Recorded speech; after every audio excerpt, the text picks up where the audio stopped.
Hi guys, maayong adlaw di ay naghaul day may anang nga time guys. Unya nalubong day nga mo ang bunggo nga gikargahan sa mais, gipabira day namo sa haning harvester.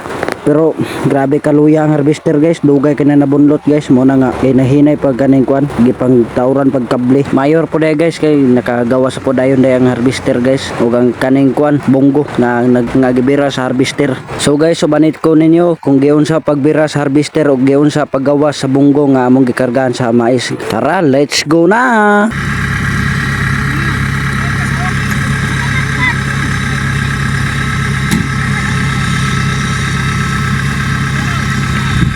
So guys, nakagawa sa puday itong bunggo nga nalubong sa ning maisan nga grabe kahumok nga yuta nga gibira sa ning harvester. So daan na ra guys, nagpa-chill na pud ang mga gwapo dia guys. Oh, hala ka. Uhaha. Aw pa chill gyud ang inyong gwapo nga idol dia guys. Oy, dan tawa guys. Wala rin laing gwapo ako ra dito. Uhaha gyud. Tanaw din natong mga view diha.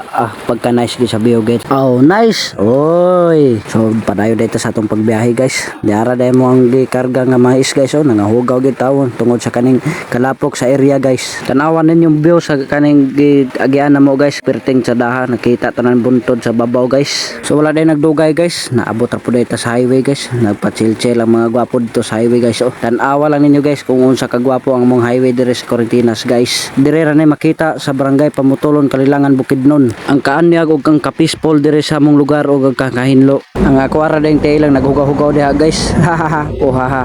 Pero ang amo ang lugar day guys, grabe ka peaceful og hinlo og nindot kayo laagan dire guys, kay grabe ka bugnaw ang hangin ug isa pa wala kay makita ang mga building pareha sa syudad. Kung gusto day ka ma-updated sa ako ang mga video og sa akong mga paglaag ug sa akong mga trabaho guys, ayaw pagkalimot og pag-like and share sa akong FB page. Dayon pakipalo na pud dayon ko. Apil na din sa akong TikTok account guys, pakipalo na pod. Dayon sa akong YouTube channel, paki-subscribe, and sa ako ang Instagram, paki-heart na lang pod ang akong mga post dito. Para dagan pa kag masuybayan ug masaksihan sa ako ang mga laag ug sa akong mga trabaho ug sa akong pag-chill diha sa highway. Dagang salamat. Wow!